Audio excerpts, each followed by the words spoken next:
Hello,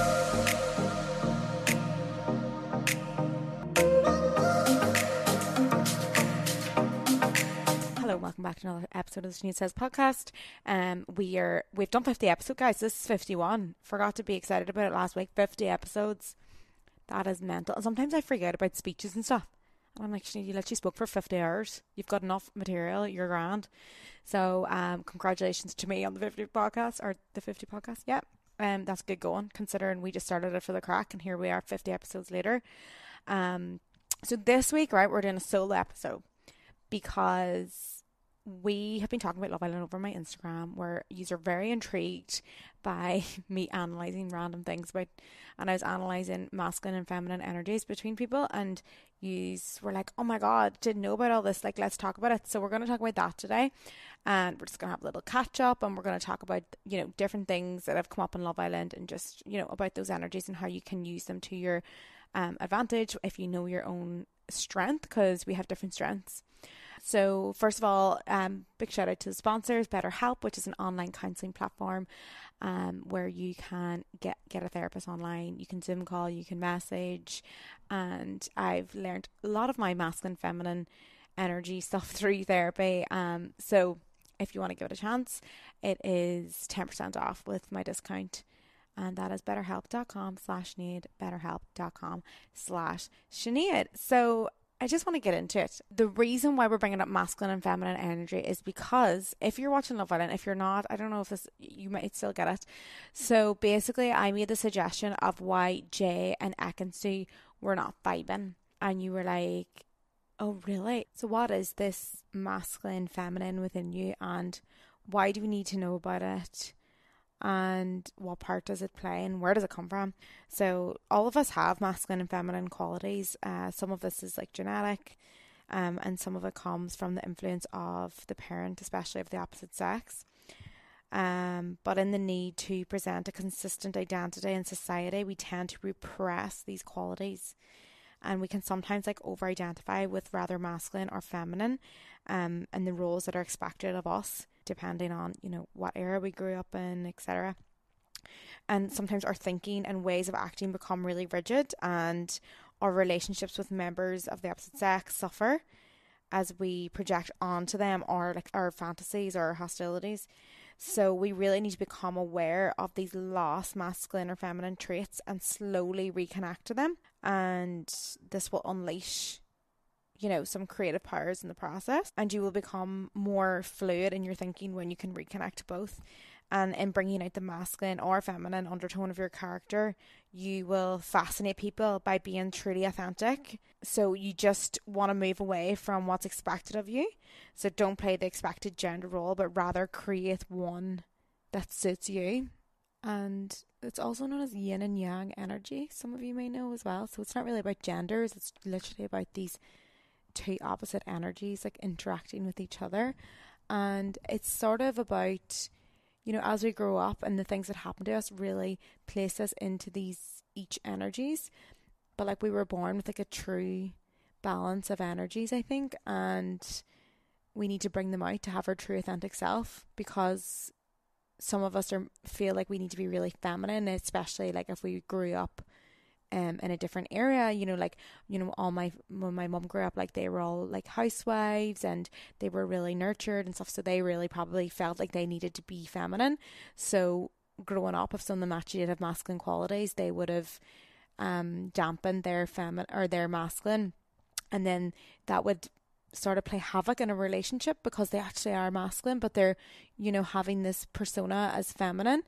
And the whole point of it is to really embrace both sides, because when you embrace both sides and find out your true authentic energy, then like it's almost like so addictive to watch and see. Like you'll notice when someone has balanced their energy, it's so lovely to watch. And then you'll see when someone has to put on like a real masculine energy or a real feminine energy, and you might notice it yourself, and it's good to notice these different energies to like look into human nature a little bit more. And some of these feminine energy traits would be, you know, you're really understanding, you have a bit of an open heart, you tend to side with underdog, and you may require a lot of alone time. Not saying that you're an introverted, but you like your little like me time.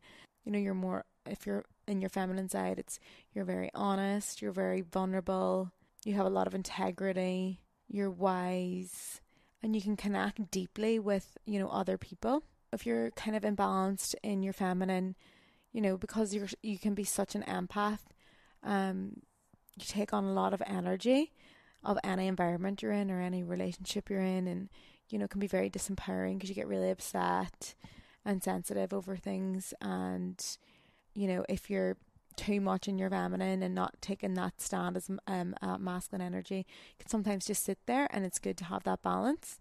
And if you're in your feminine, you usually find yourself around more masculine people, because you're just like, you're more like go with the flow, you're kind of chilling, you're more like influenced by others, and because you're just so like relax and go with the flow. But then sometimes you're lacking a little bit of, your own self-discovery journey, because you're not taking on that masculine role of like being assertive with your own self. So you kind of lose yourself a little bit.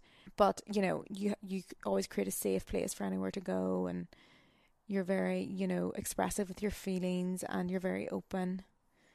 But yeah, sometimes, the weaknesses and the imbalances can cause you to, self-sacrifice your needs and abandon what you want. But sometimes, if you're in the feminine a lot, you don't really know what you want as well. So it's good to take charge and go into that masculine. We will talk about it later.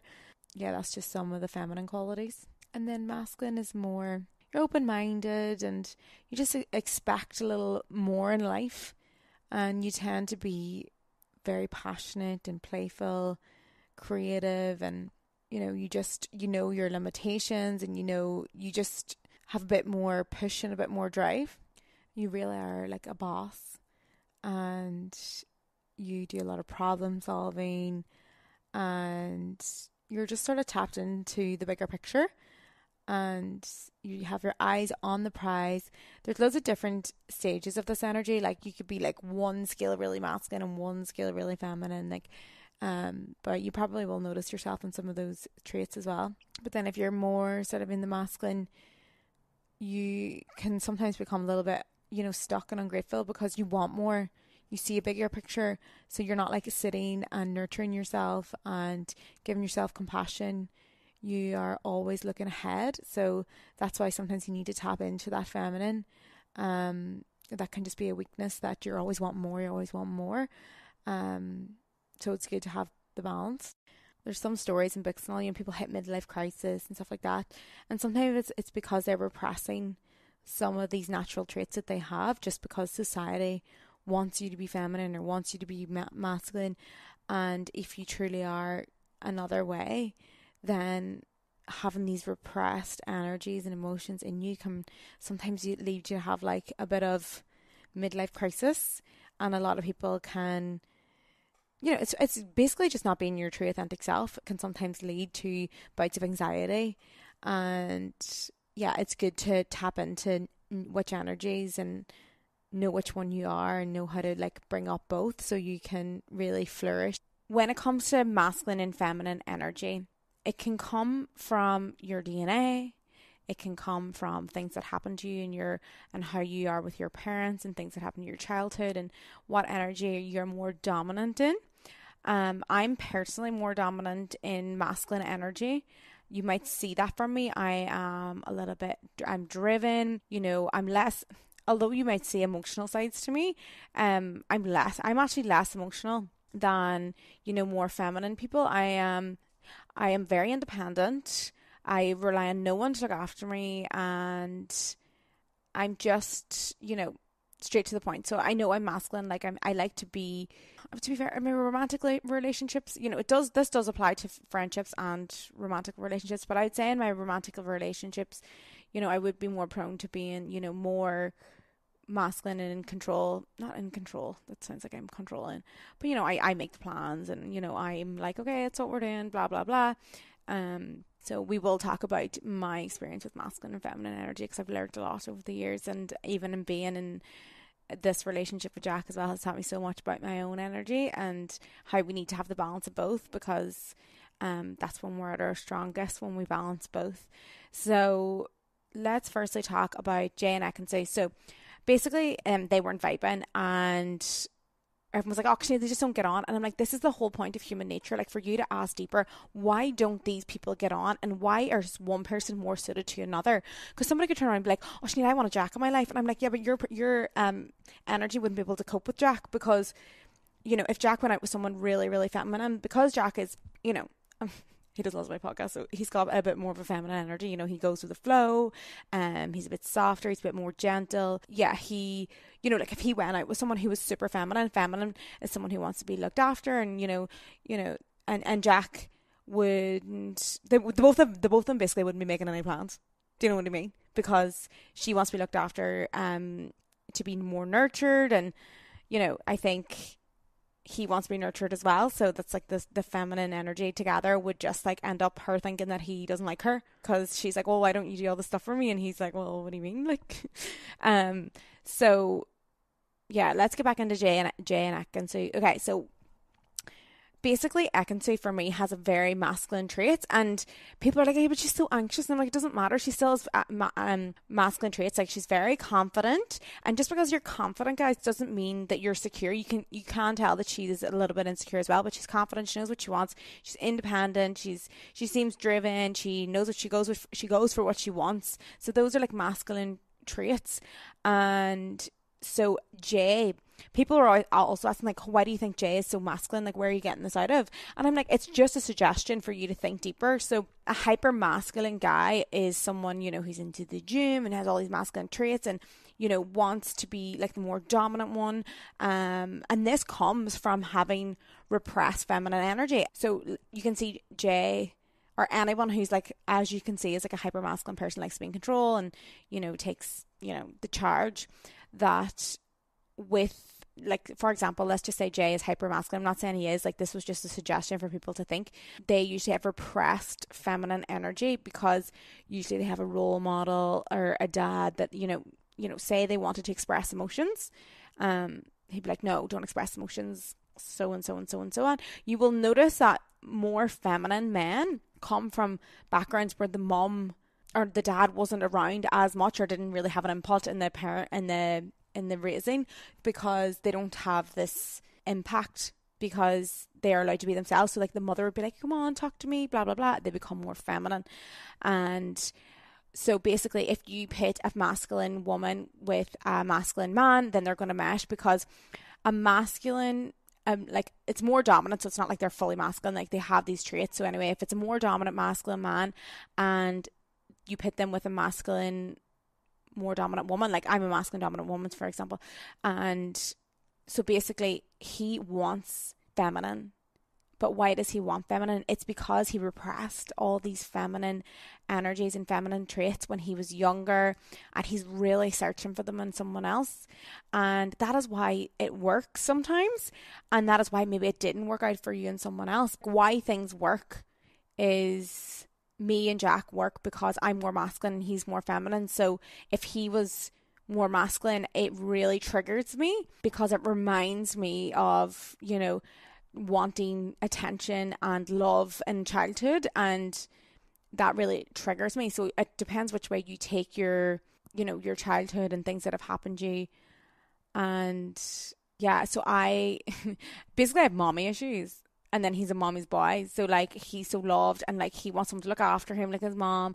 And then I want to stay away from anyone that has like really dominant traits, because my mom's really masculine, because it really triggers me to feel not enough. So if that makes a lot of sense to you, then like you'll notice in relationships when if you're going with someone who's more masculine, but you are afraid to be hurt, or you've been hurt by someone who's masculine, then you kind of step away from that and you want more feminine. You want to have that good cycle to complete.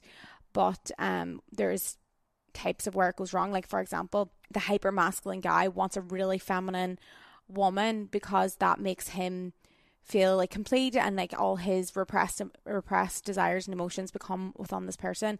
But because we have both male, feminine and masculine energies, once this hyper masculine person going out with this super feminine woman, once she starts having traits of masculine, which is completely normal, like, you know, taking charge and having her own life, you'll notice that they start to get really annoyed. They might feel really resistant towards this person because it's not what they signed up for. And this is why the energy isn't working there. But it's just, that's why it doesn't work out sometimes. And this is not a good thing, to put all your energy into one person. Like, if you have a balance of both masculine and feminine, then it works the best. So if you have both these traits, then you don't have to go searching for them in someone else.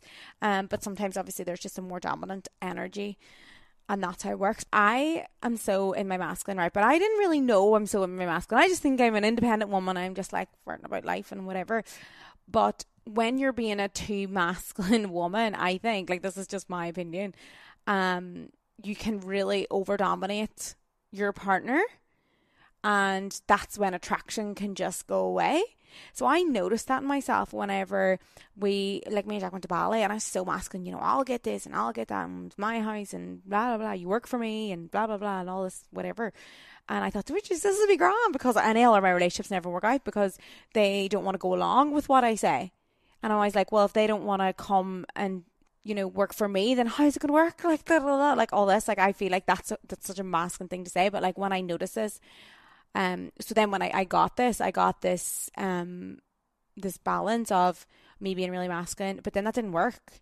But why didn't it work? The whole energy is off when I'm being too masculine and he's too much in his feminine, because I'm just over dominating and like not letting his masculinity come out. And I noticed that, and I felt the energy between us. I felt like my masculine energy was too much. And you know this because sometimes the sexual attraction will go away, or you just won't feel like that attracted to them in that moment. But instead of being like, oh, I'm not attracted to them, of course you're attracted to them because like you've been attracted to them and you love them and whatever. But if the energy is all off and they're not bringing in their masculinity, I feel like that's when it got. And I was like, oh, I noticed the shift. And I was like, okay, I thought that I'd be able to handle like this energy, but I definitely cannot. So I was like, look, I want you to be more masculine and I'm going to be more feminine. So I like become more vulnerable and allow myself to be looked after. And I was like, okay, you get these bills, I'll get these bills, and like I had to trust him. And because I'm so masculine as well, like it's so hard to trust other people with like my responsibilities. So like, for example, getting the visas for Bali and buying flights and stuff like that, like I usually do all that, and that's very masculine of me. And I knew that it was affecting our relationship, so I was like, okay, let's like change it up and you do stuff. Now it was hard for me. I was like, oh my God, is he gonna do it? Is he gonna do it? Oh my God, am I gonna be like deported because the visas aren't done and blah blah blah? And I was like, you know what? No, I'm just gonna be vulnerable and just let this happen and let him take over and plan more things and do and have more responsibilities. And just like that, guys, we were back to balance. It just felt so much better, and I just fell back into my like feminine energy, and he fell into his masculine, and then we balanced both of them out. And for example, some guys are naturally feminine energies, like, you know, that's how they grew up and they knew how to express their emotions. And then because of society, they want to appear masculine. So they do the big masculine things like go to the gym and chat with the lads and do all that stuff that's very masculine. But in fact, they are quite feminine. But because they have this because they mask it and then they try to be masculine, like overpower masculine, they attract feminine, like really feminine woman, because really feminine women want like really masculine men. So then when these two feminine energies, he's like a fake feminine energy, or he's like a fake masculine and she's a full feminine, and then that doesn't really work because it can be a lot of sensitivity, and you know, two feminine energies can sometimes end up really anxious together, and you know what I mean, it's better to have the balance of both. So that's why sometimes relationships don't really work out, because there's this fake perception of your energy, and then you've attracted the person of the fake energy, and then when these energies come together, it's just like a bit of a mess. But it's just to think about things like this is the whole point of human nature, to really think about why are people together and why does it work. You know, it is really hard for me to be with a masculine dominant. Like, thing is, like, Jack has loads of masculine qualities, but just compared to me, I just think I would have more masculine qualities than him. But he also is, you know, he is very masculine in his, you know, his work and with his friends, and, you know, he gets stuff done when he wants to get stuff done, but he also likes to be led. He also, you know, that's just how he is. Like, he's just like a bit more, likes to be led. He's a bit more chilled out. Whereas I'm more like, let's go, let's do this, what are we doing now? And this also helps for, you know, your freaking sanity. When you break up with someone or something doesn't work out, people really think it's because they're not enough or they're not good enough. And sometimes the qualities of, you know, your energies just don't match or align, because one person is seeking something. It's usually unconscious. They don't really know what they're seeking, which is, it's better when you know yourself, you know what you're dominant in. And when you know what you're dominant in, then you can, first of all, start to balance. And then you can search for a partner that, you know, relates to you. And when you break up with someone, or when it finishes, or you went on a Hinge date or whatever and it didn't work out, it just means that, you know, it's not because of you and who you are. You're going to find the right person for you, and you're going to find the person for you right quicker if you know more about your energies and you know more about yourself and what you like and what you don't like. But like, learning about all this stuff really does help with, you know, your self-esteem, because you know who you are, and it's not because you're not good enough for that person on the Hinge date. It's because the energy just didn't align, just like in Love Island when Ekin-Su and Jay, and everyone was like, no, he's just not into her. And I'm like, yeah, but why is he not into her? This is the reasons why. He seems really masculine and he wants a feminine woman. And yeah, that's okay, because, you know, just, it's not our fault what happens in our childhood or how we were born. Like, we're born with these natural traits, and then these traits like develop over time. But it's important to just assess yourself for what's going on, because if I didn't assess my masculine energy and be like, okay, Sinead, you're being way too masculine, like, I would end up with nobody, because at the end of the day, I'm going to push people away if I don't allow them to come in and nurture me as well. And I think that's important to, like, embrace both. So I have to be more vulnerable, and the only reason I'm keeping myself in that masculine energy is because I want to feel safe with me and independent through me, and that means I don't get hurt because I don't rely on anyone else. But like, to feel true love and true vulnerability, you really have to like let go and be more emotional and be more empathetic, and just really fall into that like feminine side of you. And it's also nice to just be more feminine sometimes and be looked after, and you know, I enjoy it. And then there is some ways that you can, you know, balance these things out. So if you're more feminine and you want to, you know, portray some masculine and step into it, like, one of the best ways is like actually taking time for yourself and just like meditating, journaling, and just really taking control of who you are as well. And boundaries is a big one for feminine energy, like really putting in boundaries and understanding what you want and what's going to you know, serve you rather than what's going to serve everyone else. Because the thing about feminine energy is that they're always like, yeah, everything's okay, but if you want to step into a little bit more masculine, then definitely, you know, take time for yourself and set some boundaries. And also creativity, anything to do with creativity helps both sides, because when you try and find out what you truly authentically want, then you can become your true authentic self, and that is a very attractive trait, to be your true authentic self. And then obviously what I said before about if you're masculine and you want to be more feminine, you know, things like even just delegating your work, and the way I delegated some things there really helps with your vulnerability, and then you can trust a bit more and you can just fall in to your feminine. I know, and with masculine as well, sometimes they can be the life of the party and they're expected to be, and sometimes you don't have to be that person. You can step back and be like, you know, I'm just going to take time for me, kind of getting rid of your people pleasing.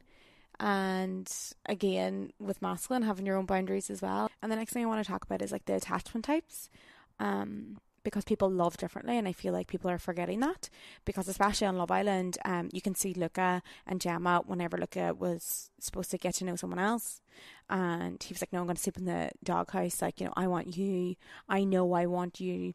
And then everyone's dishing like Tasha, because she's like sort of exploring her options a little bit more, while she can see Luca is not. But people love differently, and I think you know, people can go full in, right? And I can definitely relate to the fact that I can't go full in straight away. Like, I have to keep people at arm's length, and then I become vulnerable depending on my partner, because if my partner is really secure, I can become more and more vulnerable as an avoidant. So, they in Love Island, you can see that Tasha is like exploring her options, and people are like, oh no, well, you obviously don't like him because look at the way Luca is going on with Gemma. Like he slept in the doghouse, and I'm just like, that's not really fair, because people love differently depending on what happened to them in the past. Like, Tasha or anyone could have had a really hard relationship to the point where they were devastatedly, really, really hurt. Could be from childhood or could be from past relationship. Like my good example is, I was in a relationship, and you all know this, that I was really, really hurt to the point where, like my thoughts were really, really bad and really negative, and I was in a really dark place, and I never, ever, ever, ever want to go back to that place. So what do? I protect myself with my avoidant attachment style. I keep people at arm's length until I'm ready to be vulnerable. So I think it's unfair to say, well, she doesn't like him because she's not fully in. Like, it takes people longer to be fully in, and that's okay. And if you recognize it does take you longer to fall into love or a relationship, that is okay. And you can be, a bit standoffish, because that's your attachment style. Nobody knows what you went through before this relationship now. Nobody knows how hurt you were. Like, it's very easy for me to keep someone at arm's length because I was in a place where it literally makes me feel like so sad to even think about it, and I'm like, I never want to go back there. So I will protect myself, and I will keep you at arm's length until that moment comes. Whilst there's people that maybe have never even been in a relationship that's hurt them that deep, and they just go head first. Like, as you can see, Lucas head first. He's head in. He's like, yeah, this is what I want. And I applaud him for that, because I wish I could be like that and be so vulnerable and be like, yeah, all my eggs in your basket. But I feel like it is harder for other people if they've been through a really hard relationship, or they've even had something happen to them, like their parents have been divorced. Watching parents go through divorce and seeing your parents cry and be upset and see the hurt that it caused, you don't want to feel that, and your brain is automatically protecting you with your avoidant attachment style. And the best thing about it is, if you're aware of your avoidant attachment style, you can really deal with it. So if you're an avoidant, like for example, you keep people at arm's length, you usually, like a lot of avoidant things, like they keep people, or they have like a phantom ex. That's another thing where they compare, like, well, I was different with that ex, so it's not the same. So they keep them at arm's length emotionally that way. And then there's other traits, like where they just say things like, oh, maybe we're just not meant to be together, or your style is not my style. And these are just basically something put in place to protect you from being that hurt person you were before, and that's okay. So if you notice any of those traits, all you got to do is lean in. I personally went and got therapy for my avoidant attachment style, because I felt like I wasn't being vulnerable with anyone. I felt like I was always being like, no, I'm tough cookie. If we ever break up, then I'll be fine. That's typical avoidant. They're always fine when they break up with someone because they never were truly vulnerable. But recognizing it is good, because you can begin the lean in process, is what my therapist used to call it. Just lean in, and if you do get hurt, it's better to have loved than to never loved at all. It means that a heart that's been broken is a heart that's been loved. I always say that. And I just feel like it's unfair to judge someone on the way they're starting a relationship, especially so early. Like, I'm pretty sure like the show has only been on for like 2 or 3 weeks, so I'm just like, let them be arm's length and figure it out, because some people don't want to be in a relationship unless they know that this is the right person for them. So I think letting people at their own pace, and I think it's a good opportunity when you're with a secure partner. I think that, if you're watching Love Island, what do you call Tasha's man again? He seems like he's okay, he's secure, but at the same time he has not been challenged either. So she's probably afraid that if someone comes in and fancies him, that it's going to be game over for her. So she's keeping herself at arm's length. So I think, we just have to be mindful of how other people love and why.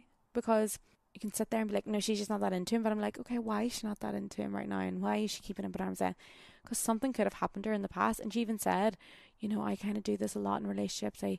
And that's, that pullback method is just it's just protecting you, but we have to let the walls down sometimes. So what I want you to think about here today is, which one are you more dominant in? Like, kind of look at your past and think, what played out in the relationships and why didn't they work out. And even look at your friendships, because your friendships can tell you a lot, because usually in friendships you kind of are attracted to the opposite as well. So your best friend is usually like the opposite energy. So one friend will be like all organizing the trips and doing everything, and you just kind of go along with it. Or the other way, you'll be like the really sensitive and nurturing one, and then like they're going to be the more, like for example, like more masculine, they're going to be doing all the plans.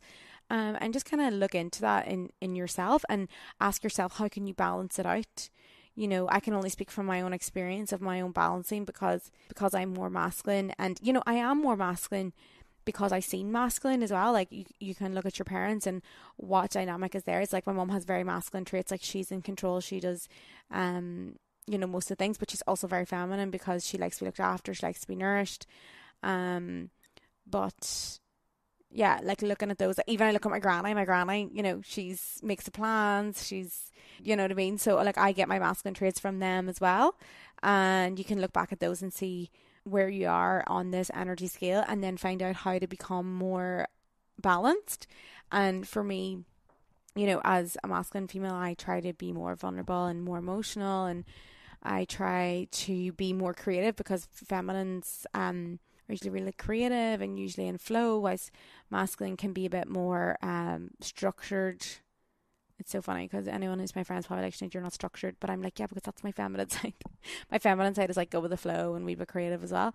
So it's good to look at both those sides and see where you're at, and see why things didn't work out in the past, and you know, look at all your other relationships and your friends, and then like how to balance those. So if you're more feminine, you can become more masculine by setting up your own business, or setting up little events and nights for your friends, and taking control of the plans, because that can be very sexy to the opposite sex as well, to have both those traits of feminine and masculine. And same for a masculine, like if you're a guy listening to this, because you're so masculine and you look for the feminine so much, and sometimes it can mess up because they show traits of masculine. But if you actually tap into your feminine yourself, it'll work out better for your relationship. So if you tap into, you know, being more emotional and looking to just nurture that person, then things will just balance easier.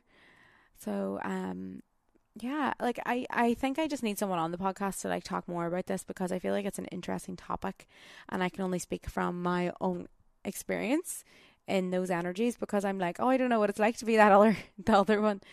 So yeah, let me know what you thought of this. I feel like I just wanted to get that out there really quickly, and I think this is just a short podcast as well, so short and sweet, to the point.